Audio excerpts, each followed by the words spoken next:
நான் இனி மதீனாவில் இருக்க மாட்டேன் என்று சொன்னார்.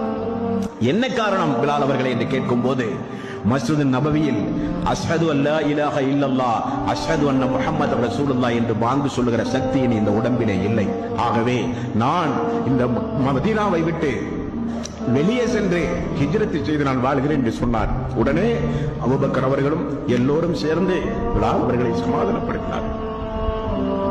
ஏனென்றால் மக்காவில் முதலில் ஒரு அடிமையாக இருந்து இஸ்லாத்தை ஏற்றவர், சொல்லனா துன்பங்களுக்கு ஆளானவர் பிலால். அல்லாஹ்வுடைய ரசூல் தான் கடைசி வரை ஆறுதல் சொல்லிக் கொண்டே இருந்தார் பிலால் அவர்களுக்கு. மரணத்தை அவரால் தாங்க முடியவில்லை.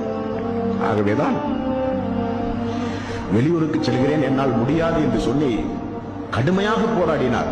உமர் அவர்களும் உஸ்மான் அவர்களும் அலி அவர்களும் அபூபக்கர் அவர்களும் பிலாலை சமாதானப்படுத்துவதே பெரிய ஒரு காரியமாக மாறிவிட்டது. அப்படி அல்லாஹ்வுடைய